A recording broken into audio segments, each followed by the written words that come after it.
Well, as what Professor Inoue have said, we are about to start the final presentation of SDG Design International Awards 2020. First of all, we would like to introduce the panel of judges led by the chairman of the jury, Associate Professor Minako Ikeda from the Faculty of Design, Kyushu University. She will introduce the judges in her team. Associate Professor Ikeda, please. Thank you very much, Grace. I'm very happy to introduce our wonderful international jury members of the SDGs Design International Awards 2020.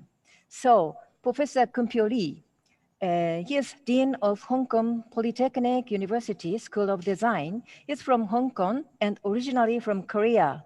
Hi, Kumpyo. Thank you. So the next, Mr. Kazuo Tanaka, President and CEO of GK Design Group, Inc. from Japan. Hi, Kazuo. And Professor Rupesh Vyas, Professor of Aalto University Department of Media Studies from Finland, but originally from India. Hi, Rupesh. And Mrs. Nobuko Shimuta, editor and CEO of Future Research Institute, Inc. from Japan. Hi, Nobuko. Thank you. And Mr. Eisuke Tachikawa. He is representative of Nosaina from Japan. Hi, Eisuke. Thank you very much. We are the team of 6 judges, including myself, for today. We will judge the design proposals of the 5 finalists on the theme of overcoming the pandemic, design for evolution. The SDGs Design International Awards 2020 invited a wide range of students' ideas from around the world that can solve the various challenges we are facing in this global pandemic. We received 184 submissions from students in 16 countries. After 2-step reviews, 5 finalists' ideas were selected from 184 entries. Let's listen to the presentations of the 5 finalists today. Please stay with us and enjoy. Now, we will begin the final presentation for SDG Design International Awards 2020. The first team to present is Choi Yongken, Zhang Yimeng, Fan Wenyi, Chen Yinglu, Li Yu from Tongji University in China. Their presentation title is High Gesture, Service Design of Epidemic Prevention Education for Lower Elementary School Students according to their nature. We have Choi Yongken, who will be representing his team to share with us their design. Yongken, please. Hello everyone, I'm Troy and I'm the team leader of the project. We provide the service design of epidemic prevention education for lower elementary students. The primary school in China has resumed the offline teaching, yet according to the WHO, the pandemic may last for a long time. As a vulnerable group, children should still be paid more attention. However, the existing prevention education often was too complicated and boring to understand, and there was no distinction in teaching method among different age levels. We got an opportunity to go into a primary school in Shanghai for field research. Seemed that they completely ignored social distance, especially in lower grades. But most of the students in grade 5 and 6 actually did well. We interviewed teachers in different cities in China and determined the situation was actually common. We wonder what exactly led to this situation, so we did research and interviews and noticed this pain point after summarization.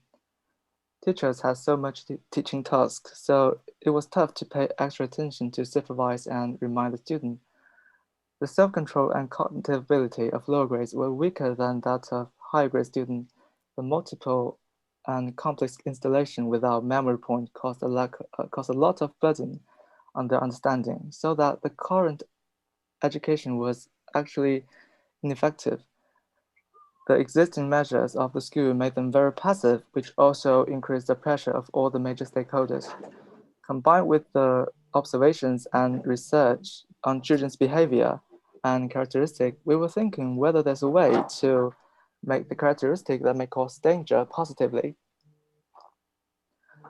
And how might we provide the service of epidemic prevention education following the nature to keep social distance consciously and happily in the school life? To find some possible solutions from the children's perspective, we did a co-creation in order to look for the opportunities for their daily life at school, explore the teaching method they prefer, and try to find out the factor that cause the lack of cognitive. We also did brainstorming with teachers of the courses they like to look for the teaching method that may arouse their interest. And these gains were enlightening to us. The new characters in teaching will increase the enthusiasm and impression.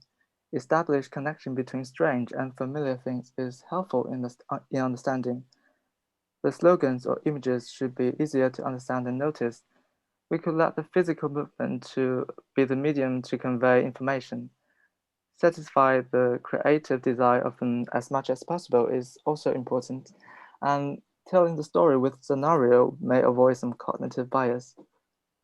The mainly potential safety hazard of primary school is physical contact between students, which may infect the lungs with the virus on their hand. We were inspired by the gesture games that the children like to play at this age and found that the gesture like this was quite similar to the shape of the lungs. So we linked this special gesture with the lungs to establish a memory point and focus on telling the relationship between hands and lungs to them to reduce the cognitive burden. In addition, we cooperate with the local university to provide volunteers as the new teaching characters. We hope that from the children's perspective, this is more like a participatory and interesting activity than teaching. After about 4 iterations, we determined the final service blueprint. And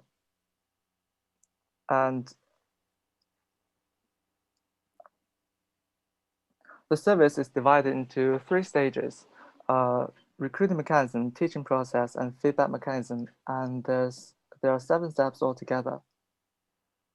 Recruiting mechanism is the beginning of everything. The university that cooperate with us provide volunteers from the student and divide into volunteers, teacher, and designers. We're going to match them with classes of primary schools according to the region and volunteers willing. Then the primary school should order education materials they need. At the same time, volunteers going to learn the process of teaching. So we provide an online platform on WeChat for both universities and primary school to support it. In the next part, we have a set of process and material box to support it. The material box for every class includes the kit that's divided into teacher's version and student's version. And the safety of using was considered in materials of the student's version. It also includes picture books designed by ourselves and book covers that children need to complete. Firstly, the volunteers going to play the gesture guessing game with students to arouse the interest and introduce the gesture of the lawn to them, and let them use the unique shape of hands to complete the graphic of lawns on their own picture book cover to deepen their impression. After putting the cover in the book, they're going to read it under the guidance of volunteers, which is about epidemic prevention, but only focus on telling the travel of virus between hands and lungs and how to stop it. That combined with some scenario to reduce the cognitive burden and deepen their understanding of the connection between hands and lungs. Following the guidance and the end of the picture book, they're going to create their unique gesture and paint on the white badge to wear daily. When the other children who want to touch them, they could remind others with gesture on it to protect themselves. Finally, children will take part in creating epidemic prevention logos for their classroom. What they need to do is to create a gesture based on 4 prevention slogans given by us, and elect a set of them that they most agree with by voting. The volunteers will record that. Then we're going to the part 3. We hand the photographs of this very creative gesture that elected over to the volunteer designers to turn into beautiful graphics. After a day, we back to their classroom with the co-created logos and post them on the walls around their classroom as the unique environmental prevention logos of each classroom. Based on the field research, we have some basic standards about size and height for volunteers to notice.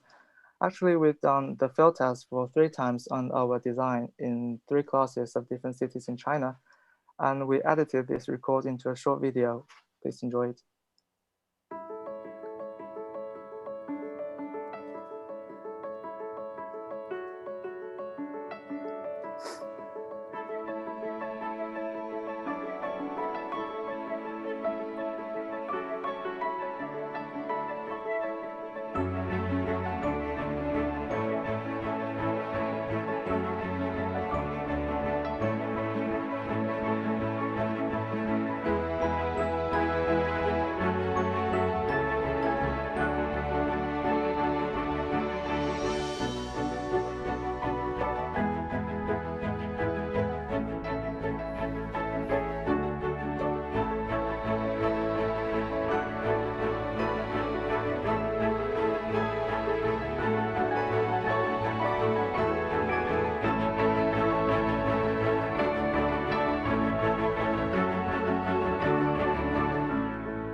And we wondered if it's possible to have a lasting impact on the daily.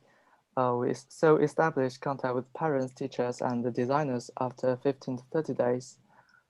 The feedback we got seems to confirm our original goals. We provide an interesting memory point, which is easier to understand and reduce the cognitive burden. We confirm to the children's nature and cognitive habits and release their creativity. Also, it makes the epidemic prevention more happy and effective by enhancing children's enthusiasm and participation. The cooperation with university will not only improve the quality of teaching, but also allow the social awareness to spread among young people so that they could also have an opportunity to make indispensable contributions in the crisis of all the mankind. And we believe spring will finally prevail against the severe winter. Thank you. Thank you, Yongken. Thank you for, despite the technical issue, you did well. Now, judges, do you have any questions? Do you have any questions? Maybe Professor Kazuo, please. Tachikawa-san, the first. The first. Oh, okay, please. Thank you. Thank you very much for your presentation. And I really like your idea for make it visible, for make the COVID itself visible, which is usually invisible through the process of such through the process of enjoyable for kids. But my question is that you have the process for redesigning the idea of the kids by professional designers. And my question is that with such individually related process, it can be a kind of bottleneck if you'd like to put if you'd like to spread this as a movement, since that has a limitation for the professionals. So my question is that why you put such process on it, and also that how you are thinking to spread this process to, for example, the whole China or to the global.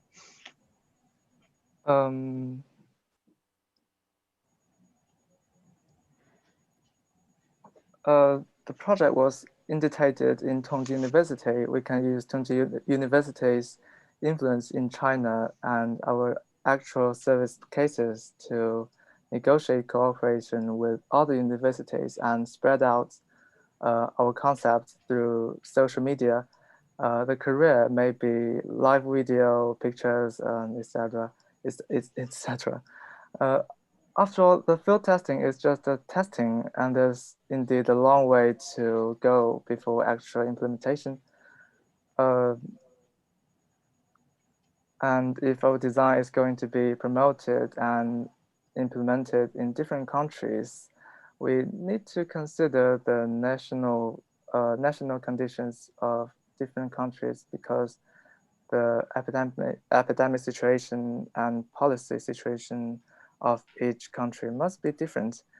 It's necessary to make targeted improvement based on the existing system. But our concept of hands and lungs, I think it can be used in the world because it's beyond language.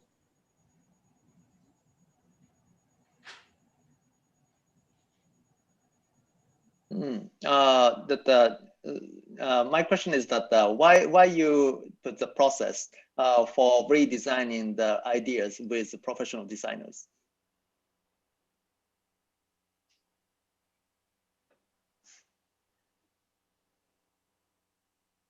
Sorry, I don't understand your question. I see. You through the process of your activity, you have the process for redesigning the idea of student by professional designer, right? Yes. And why you put that process on the through the our activity, since that can be a bottleneck. Judges, sorry, Judge, the time is up. Okay. So sorry about it. It's okay. So sorry, Tanaka-san. Okay. Yeah, so we got to move on, right? Thank you, Yongken. The next team, we have with us from National University of Singapore, Viana Sutisna, Bonaventura Kelvin Satria, and Faith Lim Rayen. Their presentation title is The Vessel. The team, please. Thank you for the introduction. We'll be starting to share our screen now.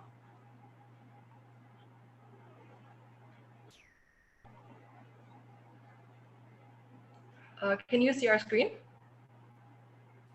Yes. Okay. Okay, we'll start. Good afternoon, judging panel and friends. We are Bona, Faith, and Vianney from the National University of Singapore. We are honored to share with you today our proposal that addresses death, dignity, and grief in the present pandemic, titled The Vessel. The Vessel is a transformable containment case designed for the safe and controlled handling of COVID-19 patients in the pre to post-mortem stages. Our proposal looks beyond the person as a merely physical entity, but one with emotional and social needs, making a connection between two seemingly conflicting concerns, targeting the two SDGs. First, good health and well-being by addressing the physical and psychosocial needs of families left behind to grieve in a safe manner. Second, responsible consumption and production by dealing with the often neglected environmental burden of indirect plastic waste.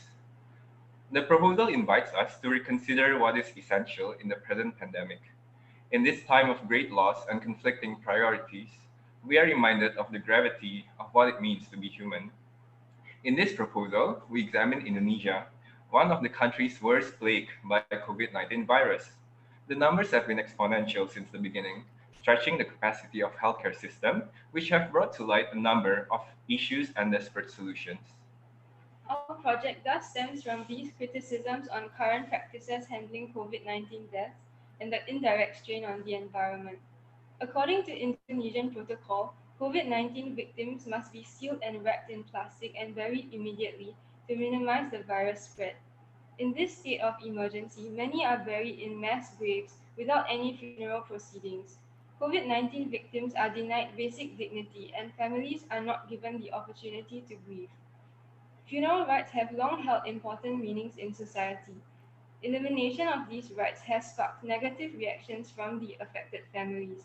In Indonesia, distraught families even resorted to snatching the bodies of their loved ones from local hospitals to conduct unsafe funeral practices on their own. This phenomenon highlights the human need for closure, with the funeral being the primary form. However, at the same time, the persistence of funeral rites, despite prohibitions, creates a greater risk of virus spread in society. Without standardized practices regarding the proper disposal of bodies and merely relying on alterations of existing methods, the process is highly risky and inefficient. This has also resulted in an increasing demand for death care resources, including makeshift coffins and hospital beds, as many hospitals are at maximum capacity. The pandemic has also seen the exponential production of one-time use plastic products, especially personal protective equipment, body bags, and indirect plastic products. This surge in single-use plastic results in burgeoning waste problems and undermines existing recycling initiatives. From the issues identified, 4 dominant themes have emerged: safety, practicality, and that relating to the environment and the human. In our search for a potential point of intervention, we scrutinized and evaluated different approaches to the themes identified.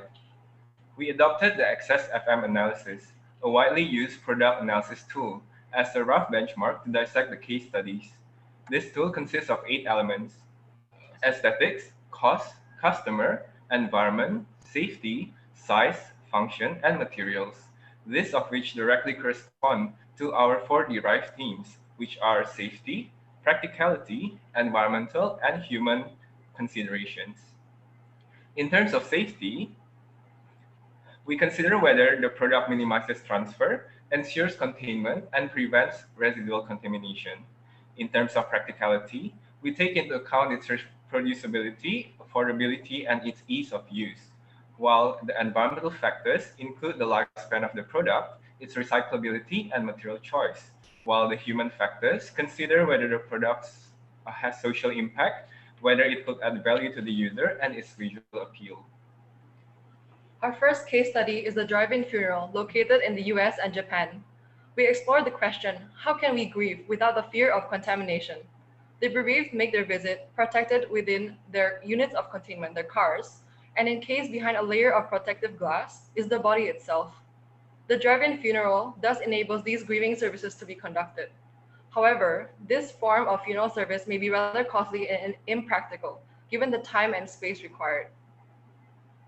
In the arts, we find even more extreme cases of containment and the possible visual form that it could adopt. This is an exhibition at Paris Fashion Week in 2014. Could we even begin to consider some sort of mass-produced plastic wrap to deal with the dead? This is an artwork by photographer Haruki Kawaguchi. How do we respond to something as extreme as vacuum-packed bodies, which is on one hand space-efficient and ultimately leak-proof?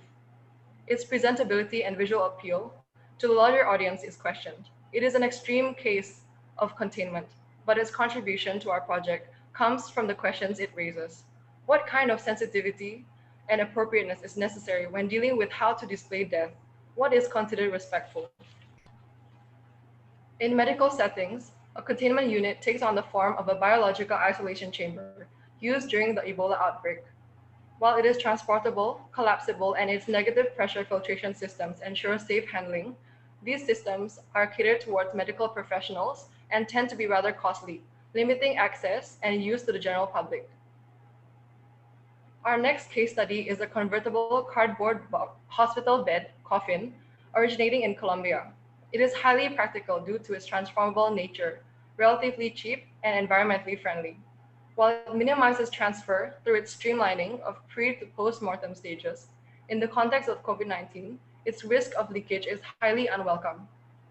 And last but not least, we reference a rainwear brand that fabricates its product entirely out of recycled plastic bottles, dealing head-on with the growing plastic waste problem.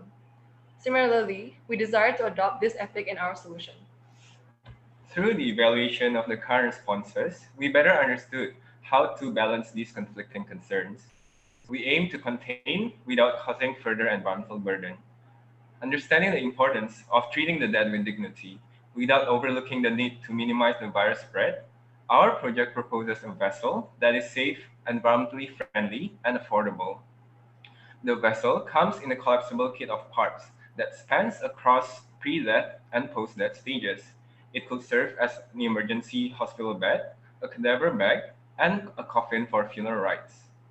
At the same time, it allows the safe handling of bodies beyond the healthcare sector while alleviating the load on government resources. Every layer has been included purposefully. The inner layers consist of PU base, an absorbent cotton sheet, and layers of transparent plastic wrap. Each inner layer is bleached to ensure minimal leakage and sterile conditions. These layers are enclosed in an HDPE waterproof cover.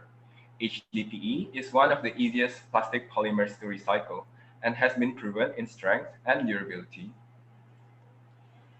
We will now explain the assembly process of the vessel from its pre to post-mortem stages. During the pre-mortem stage, the vessel serves as an emergency bed deployed on a simple bed frame. In the unfortunate event of patient death, the left and right pouches are unzipped to reveal the inner layers. The inner layers consist of one layer of absorbent cotton sheet and two layers of transparent plastic sheets, which are clean and uncontaminated. The first layer from the left and the right are folded over and secured tightly at the side. These steps are then repeated twice with the two layers of transparent plastic, left and right, left and right. Next, the top and bottom pouches are unzipped to reveal the inner layers from within. The top and bottom layers are folded over to prevent leakage. And last, but most importantly, the outermost HDPE layer is folded over and zipped according to a U shape that minimizes contaminated surfaces as compared to a straight midline zip. The adhesive layer that protects the bottom of the vessel is removed and is itself detached from the bed frame, ready for transport by families for funeral proceedings. By incorporating a transparent window for viewing and inner layers resembling a robe-like garment, the project hopes to present the deceased in a dignified manner that is respectful and fitting for a final goodbye. The current treatment of the dead in the pandemic has robbed us of the very rituals that define our humanity. In the words of the Italian philosopher Giorgio Agamben, the threshold that separates humanity from barbarism has been crossed. Our proposal affirms the necessity of rituals concerning the disposal of the body. It understands the gravity of leaving psychosocial needs unaddressed and ultimately hopes to prevent the painful void created by death in a society currently dealing with great loss.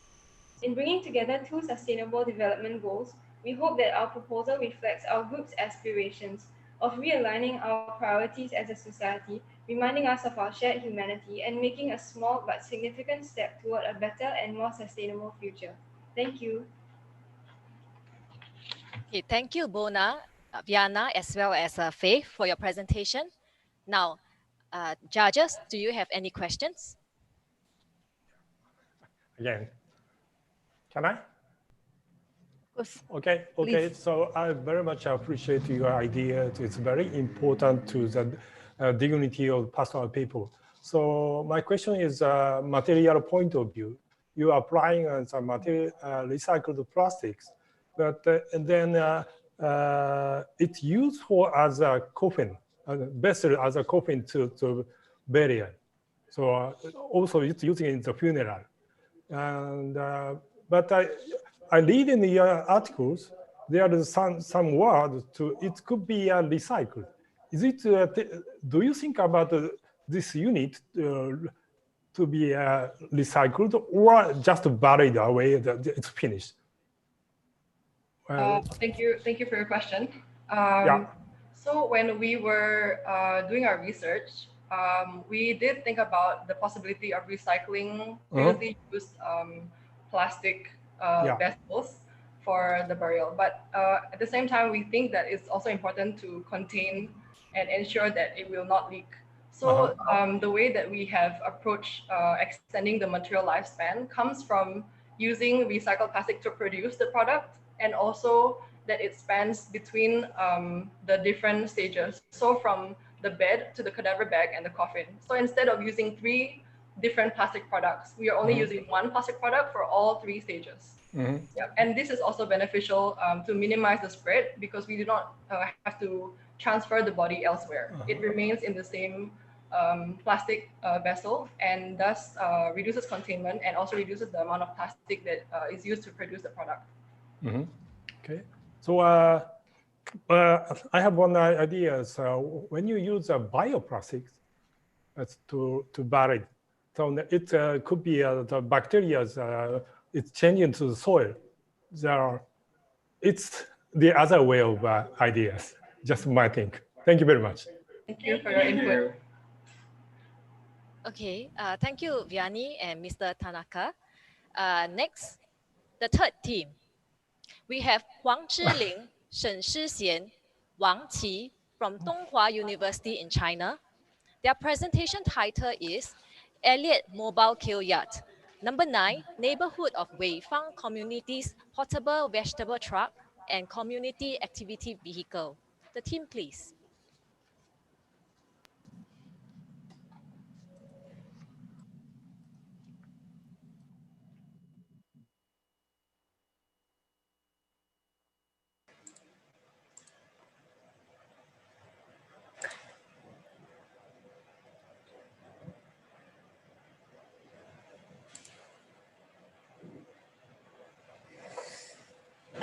Good afternoon, everyone, and it's great honor to be here to introduce our project, Elliott Mobile Kylyard, Number 9 Neighborhood of Weifang Community's Portable Vegetable Truck and Activity Vehicle.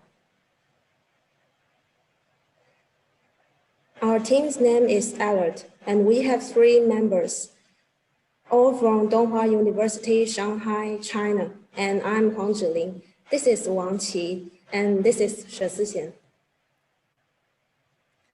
First, it's our project overview. After we found the residents in Weifang community in Shanghai met some problems due to the COVID-19 pandemic, as designers, we had a strong desire to do something to let the residents live a better life. In reference of Nongtang culture and vegetable market culture in Shanghai, we designed a mobile Kylyard. It not only will improve residents' life quality during the outbreak, but also will be a good place for interpersonal interaction and community activities in post-pandemic era. First, let me introduce our design background and research. Due to the outbreak of the COVID-19, people increasingly pay attention to social distance.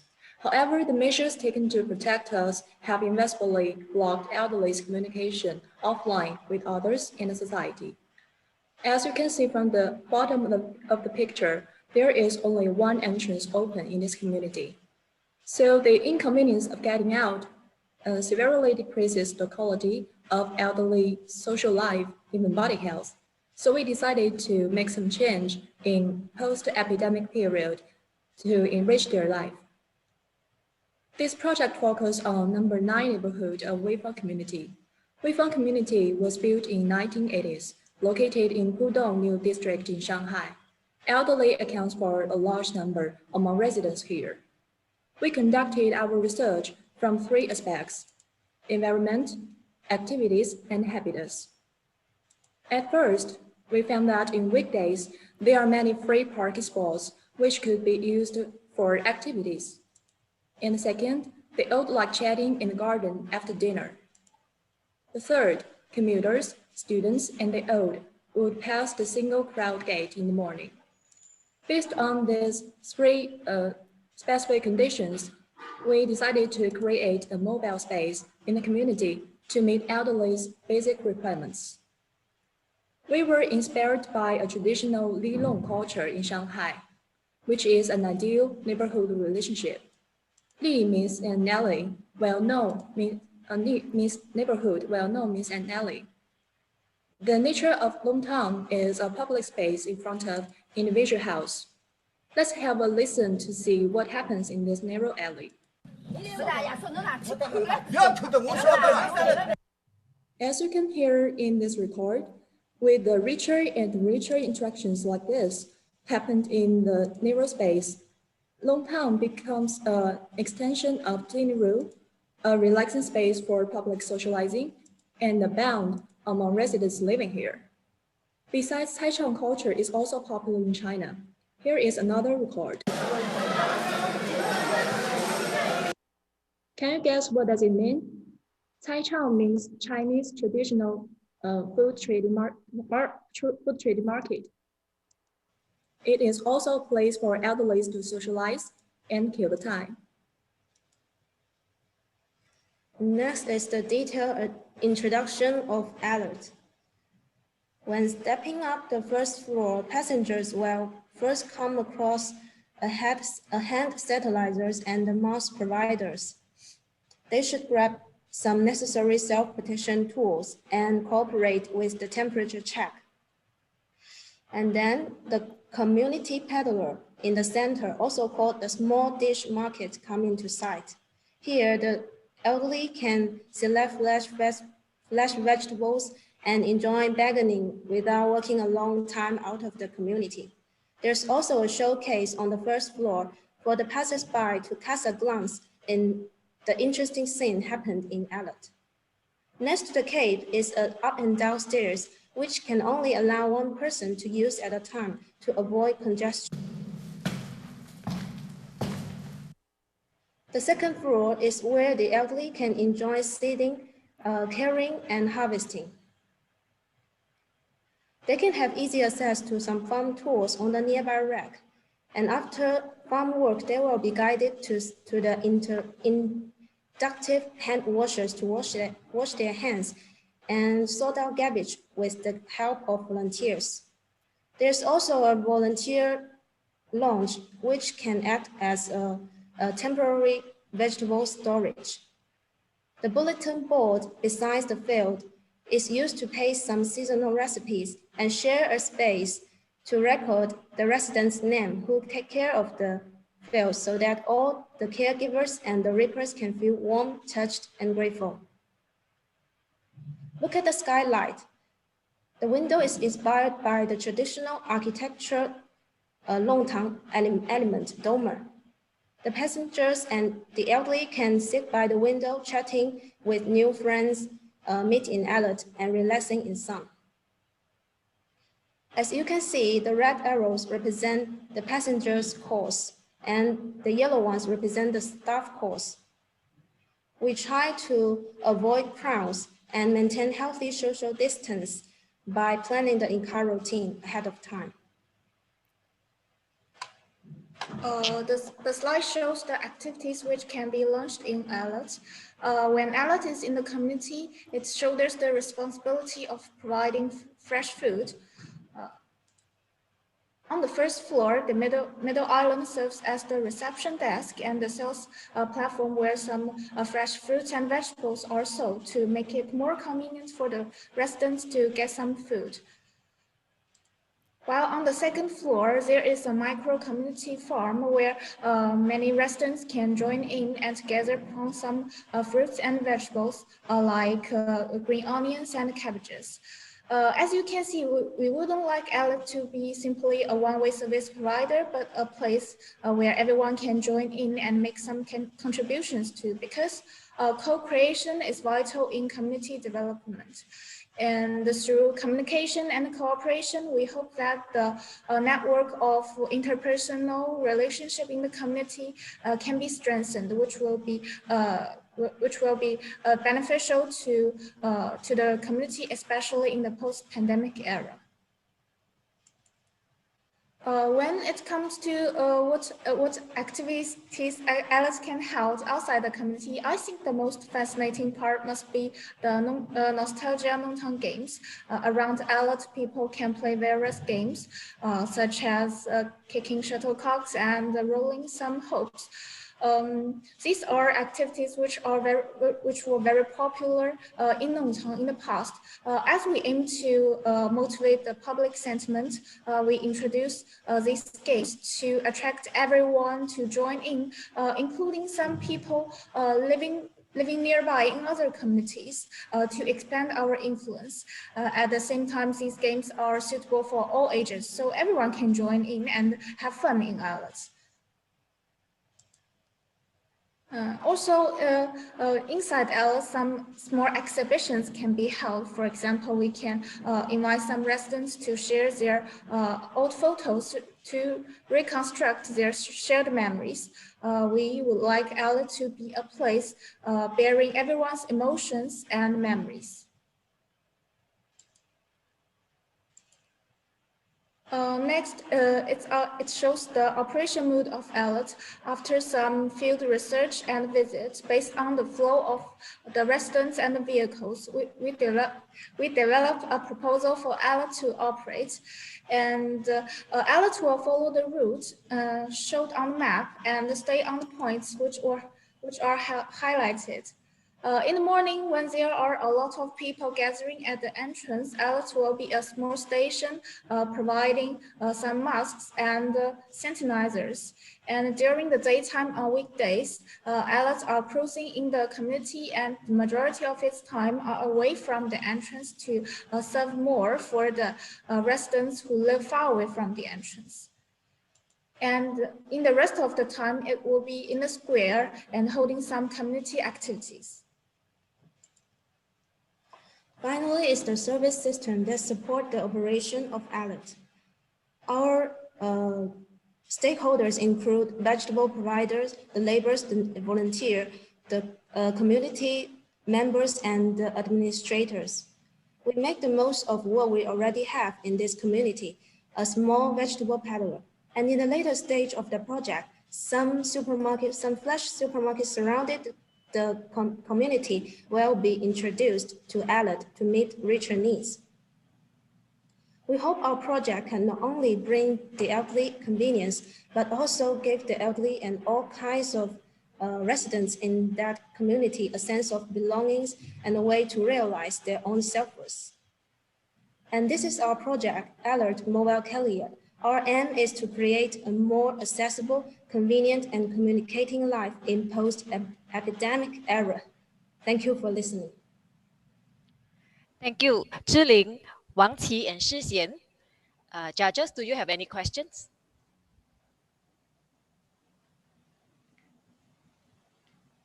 Please, Shimita-san. Please. Okay. Hi. Thank you very much for your presentation. I enjoyed your presentation very much. So realistically, is this car thinking of modify the existing car, a truck or something? Or are you thinking of building a completely new car? I think it will be a completely new car because it's a combination of some selling platforms and a micro farm. I think I haven't seen any existing vehicles like that. How size is this? How big is this car? We haven't thought about it, but I think it will be like the double-decker in London. I think it might be the size like that. Okay, thank you very much. Thank you. Do we have any questions from other judges? Do you think who may support these activities in this vehicle? Who will order this vehicle? I think it will be the community or the government. Local government? Local government or the community village. Yes. Okay, thank you. Thank you, judges, and thank you, the team from Donghua University. Next, we have Shruti Umesh Chake from the National Institute of Design in India. Her presentation title is Anandi Learning Spaces. Shruti, please. Hello. Hi, Shruti. I would like to present the video which I have given to the technical team. Yes, we will play it shortly. Thank you. Namaste. Hi everyone. Myself Shruti Umesh Chake, and I am a student from India studying at the National Institute of Design. My interest in spatial design and prior work in interactive learning spaces for children led me to the idea behind Anandi Learning Spaces. The following video was shot at Jeevandhara School in Pune, a charitable school for underprivileged special needs students, set as the location for implementation of Anandi Learning Spaces. It helped me to reach out to organizations, volunteers, teachers, and families of special needs students to do research on the subject during the pandemic.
The learning space would help circumvent the repetitive nature of classroom learning and contribute to SDG 4 on quality education, as in India only 55% of special needs students stay in school, which would increase drastically as a result of the fun and interactive learning environment.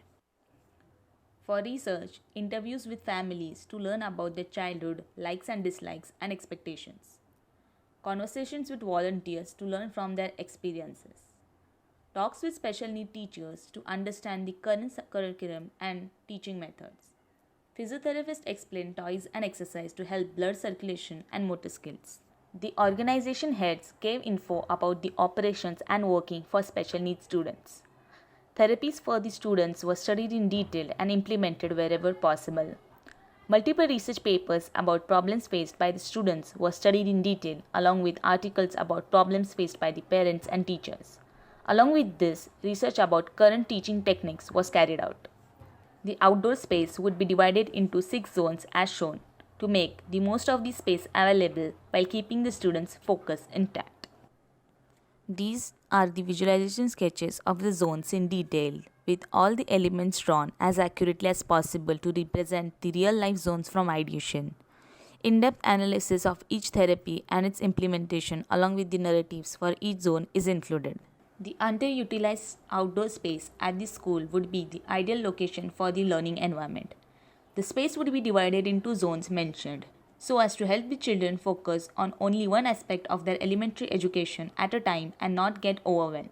I shall explain about each zone and its accompanying feature on the app in the upcoming slides. As during the pandemic, the schools would remain closed, the idea for Anandi app was born.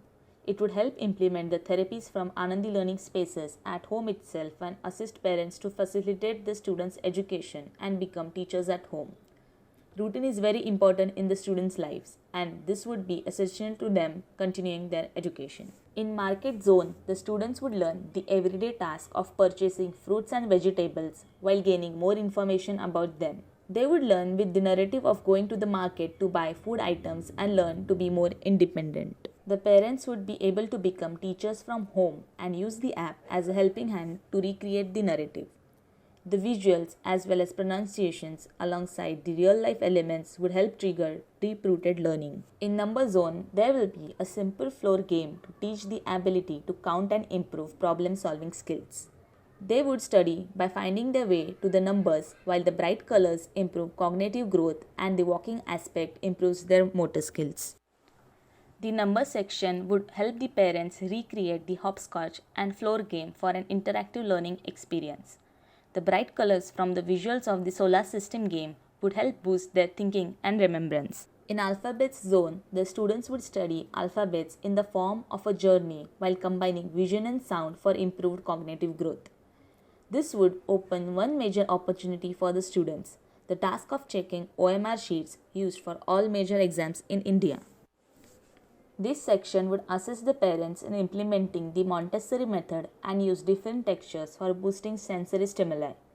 The vibrant colors and pronunciations alongside the relation to real-life elements would help remember better. In mathematics zone, this gamified version of mathematics would enable them to grasp basic concepts and help them to ascertain quantity. It would help develop fine motor skills as well, boosting sensory stimuli by combining vision and touch. The parents would again be assisted in implementing the Montessori method and also use household items such as buttons for visual representation.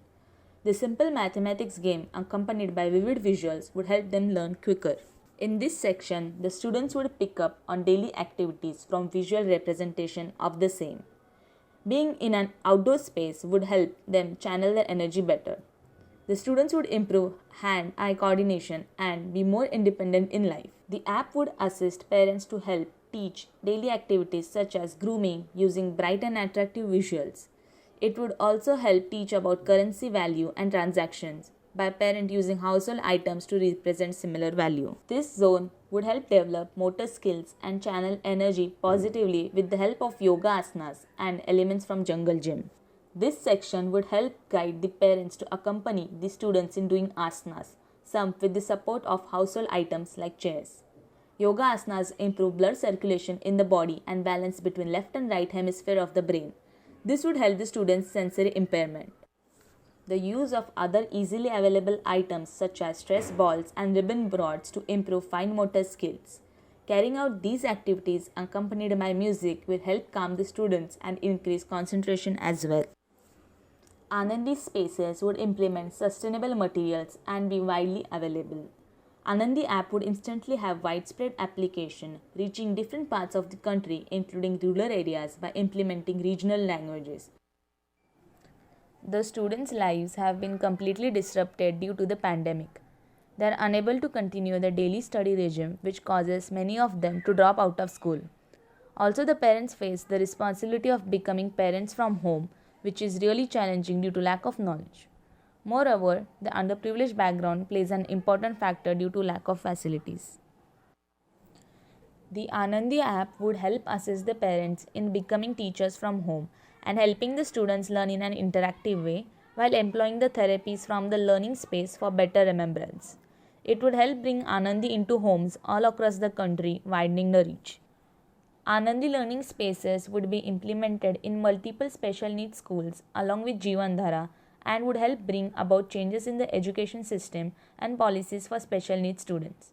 It could be implemented for students in general, being a universal design project and including universal interactive learning elements. I would like to end the presentation by sharing the meaning of Anandi. The name Anandi is derived from a Marathi word meaning happiness and joy. Another inspiration for the name is Dr. Anandi Gopal Joshi, the first female doctor in India. The optimistic mindset and the positivity of the students was a major takeaway from the project. And if all of us work with this attitude, we would be able to achieve all the sustainable development goals. The realization of humanity and empathy, a very rare trait in the world, I found in abundance while working with these innocent children. These qualities would help push us to make this world a better place for everyone to live in. Okay, thank you, Shruti. Yeah. Now, judges, do you have any questions for Shruti? Yes. Yeah. Please. I raised my hand many times, but I was rejected. I'm sorry. Can I ask a question? Of course, yeah, please. Okay. Thank you. I enjoyed your presentation, and also that you addressed very serious problem. I think the current social issues about the education for less privileged children for cognitive matters.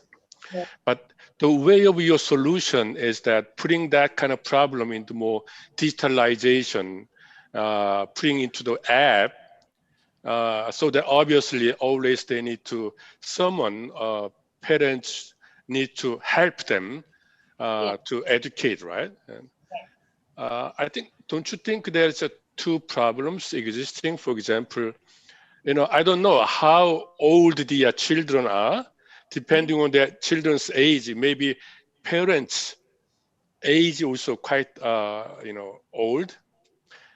But as you know that, digital app manipulation in the app web interface may not be easy for parent level who may not have any experience of digital devices, okay? So I think that kind of put too much digitalization for whatever you think into small mobile phone, that maybe limit the potential of your solution, okay? That's the first one, my comment or question. How do you really consider that kind of limited scope of the user group, okay? The other one is also mobile phone, okay? I don't know, it's mobile phone is now commodity for every people around the world. But still, some countries, okay? Mobile phone is not commodity, it's still luxury, okay? So, that's, I mean, there's something I'm worrying about. Do you have any thought? Yes. So my target audience for the project is actually children from 6 to 11-year-old. And I've visited and interacted with their parents as well. So considering that all the parents are actually using a smartphone at least, so right now it is flexible and possible for them to use this space, which is converted into an app right now. So the real outcome was anyways going to be a transformative space at the school. But considering the present scenario, the space is bought at home in a more simplified way. And in general, the main problem over here is the local language. So that's why I mentioned the app will be in the local language, which is more easier for the parents to understand the details and perform simpler activities at home. As it said, like a good design is so good design, like it blends in daily activities. So the thing is, the parents have to become teachers. So how they'll become teachers is by using the app, and the app will explain everything in a very simplified way, and they'll understand the importance also of the simpler activities.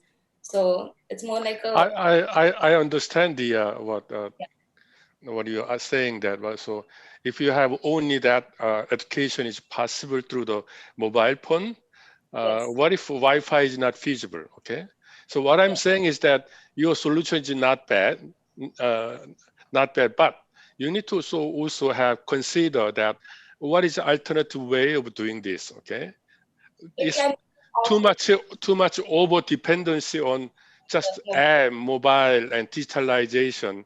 I think that's what I'm worrying about. Once the parents get to know the different types of activities they can perform due to the app, they'll get used to it. So in general, it's like a teacher. The app is acting as a teacher. So once they are acquainted with the activities, which are very simpler on daily basis, without Wi-Fi or without any technological help, the parents can help their children to learn and educate during the pandemic. Thank you. Thank you, Shruti, and thank you, Professor Lee. Now, we left our final team.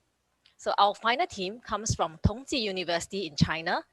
We have Fang Yuchan, Zheng Ce, Gu Tianlun,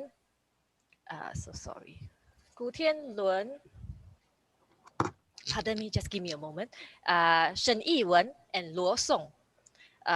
Their presentation title is Service Design to Protect Medical Workers. Can we have the team, please? Thank you. Okay. Hi. Hello, everyone. We are students from Tongji University. After the outbreak of the pandemic in February this year, we started to explore how design can address global issues, which led to the creation of aid donation. Our presentation will be on the following aspects. The WHO report shows that only 3% of the population are medical workers, yet 14 of those affected are medical workers. So medical workers are very vulnerable to the virus. Earlier this year, we launched a questionnaire to medical workers in China, asking questions about food, clothing, housing, transportation, and other issues. Ultimately, we found that medical workers were most in need of supply assistance. Then we interviewed 28 users involved with the supply from 4 cities, like community volunteers, doctors supporting Wuhan, family of medical workers, and supply donors. And we also cooperated with them to learn their stories throughout the pandemic. Following the interviews, we summarized the user journey maps of donors and medical workers.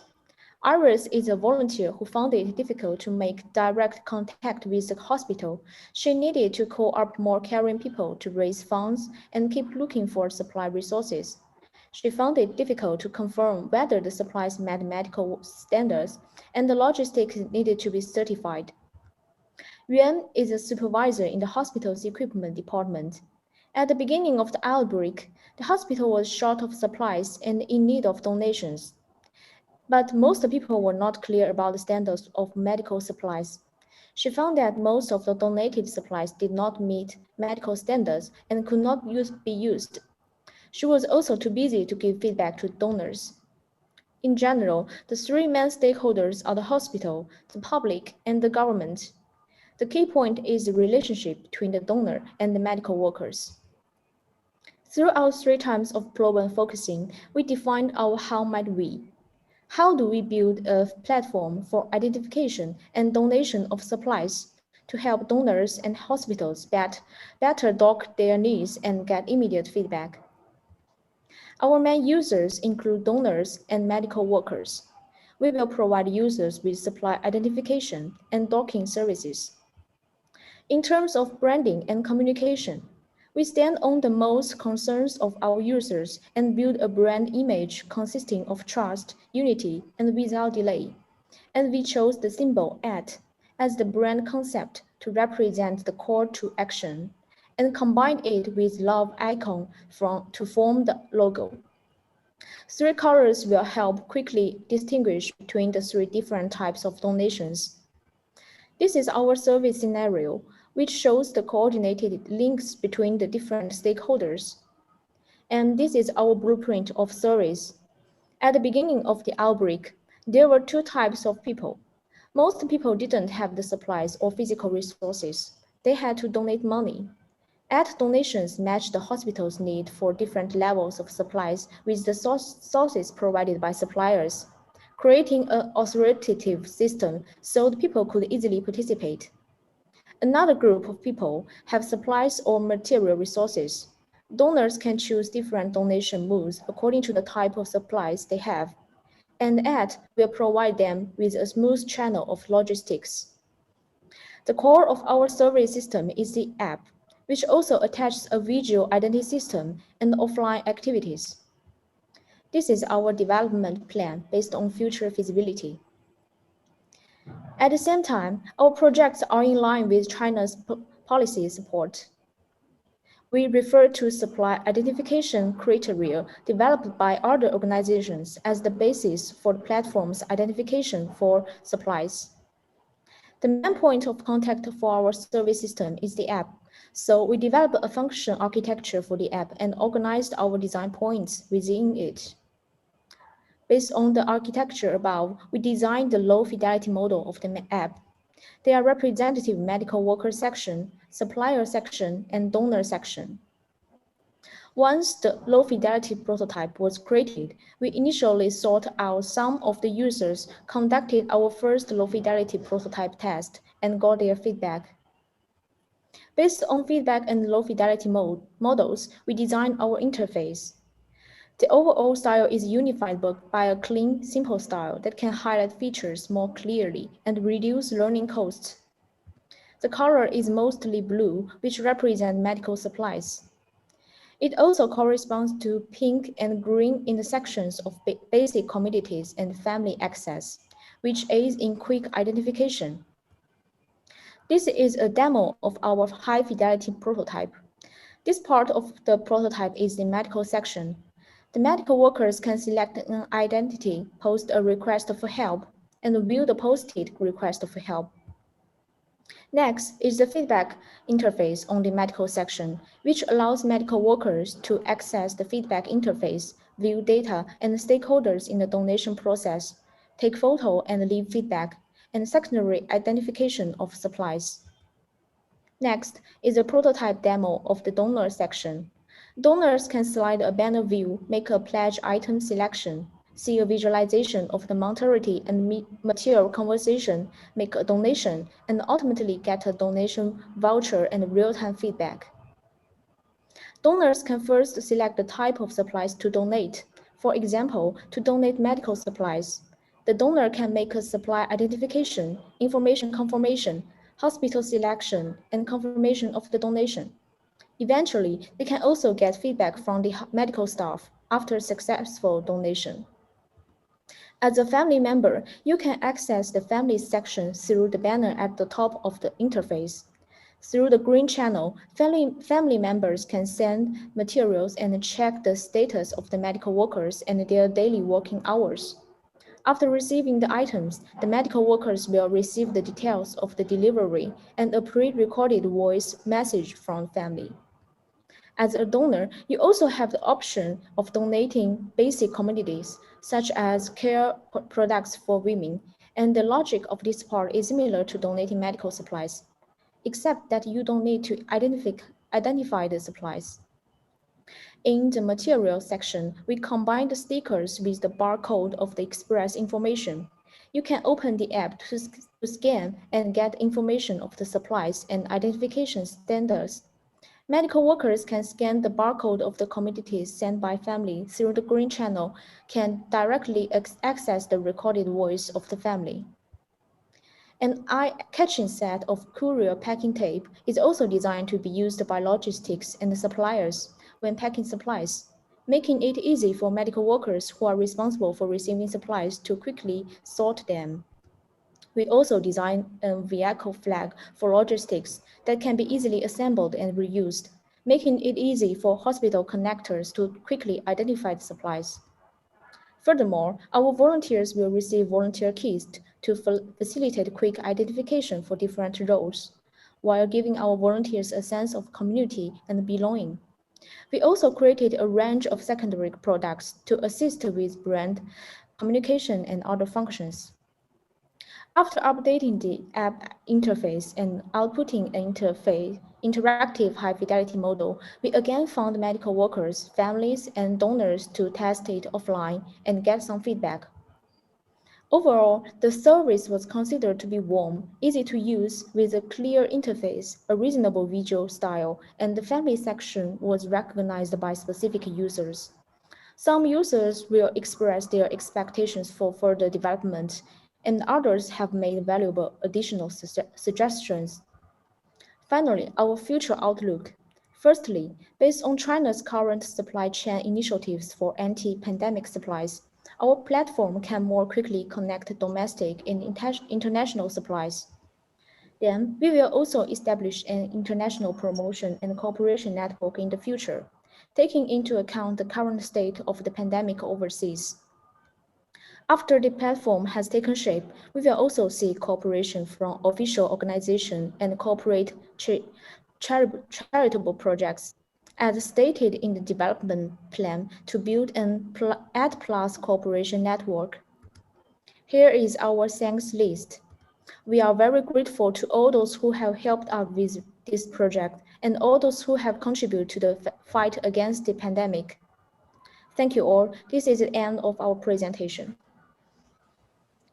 Thank you, Yu-chan. Judges, do you have any questions?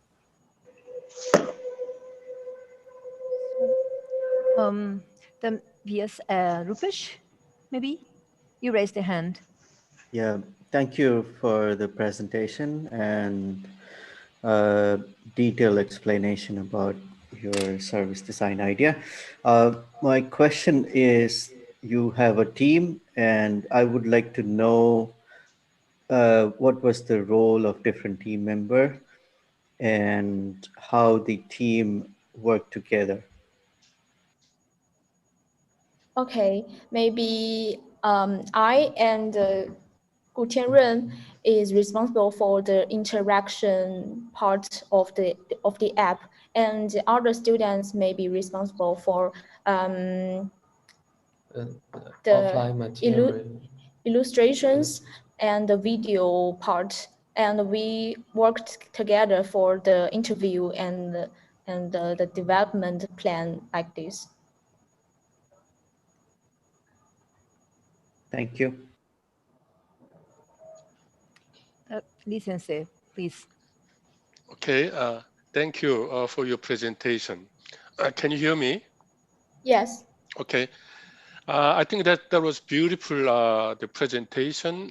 Particularly, I like your really thorough process of applying all the method, interview, usability testing, and all those things with the beautiful infographics. But I mean, you took serious process of service design, customer journey, blueprint, and all the stakeholder analysis. But finally, your solution came out rather more visual aesthetic, like brand identity, color differentiation, and some app interface. I mean, you should show something more serious transformation of what the current practice of donation into more the innovative, the process of donation, showing that all multiple stakeholders together. But your way of showing is more limited to what the visual identity, colors, and so on. So, process is good. Problem is very serious, good, but solution is seemingly not as serious, as good as process and also method and so on and so on. That's my comment. Do you have any answer for, the response for this? We actually did some effort to build a system, but it's very difficult for us to do it online because the pandemic, and we have launched a video, but it due to the time, so we can't make it on this part. Yes. Okay, thank you. Thank you. Any judges? Any last questions? Oh, Tachikawa-san, please. Thank you very much for very detailed presentation. I really hope to make it real by yourself. And my question is that for make it real, I believe you have many challenges from now. And yeah, like for example, how to monetize, how to organize, and who would be managing this program. And also that I feel that this has a possibility for not only putting to the COVID-19, but also the other kind of donation system. Like for example, since this is the award for SDGs, so you can donate for some marine preservation organization or someone. So my question is, again, that what is the challenge for make it real? Because I really hope you make it real. So, could you please share your opinion about it? Okay, we have think about this question. We think our challenge is like money and who will help us, because it's a very good thing for welfare. It's not some business model. We think maybe we have to persuade the government or other welfare foundation to help us to make it real. It's very hard because they have to say it has the possibility. And the others challenge maybe some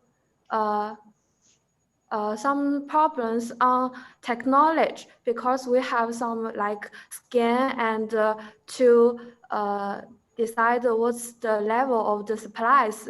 We have researched it can be real, but it has to have many money to to develop some technology into it. So it should have some time to make it real. Yes.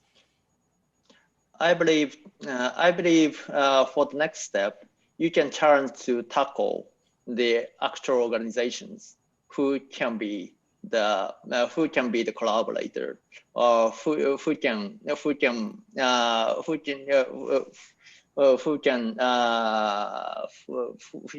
cooperate with you for make it real processes. I believe that as you said, that the process of monetizing or fundraising would have some challenge, but so for the next step, if you cannot find such collaborator, please think of how you monetize with this system.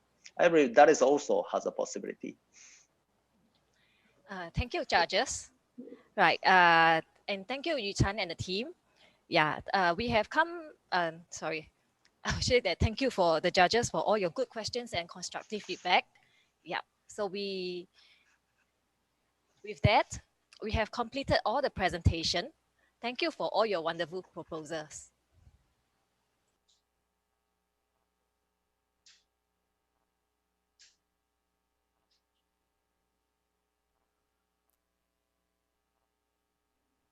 This concluded the final presentation of SDG Design International Awards 2020. Now, all the judges will be meeting to discuss their final decision. The award ceremony will be held around an hour later. We hope to see you then. Judges, please proceed to the breakout room. Thank you.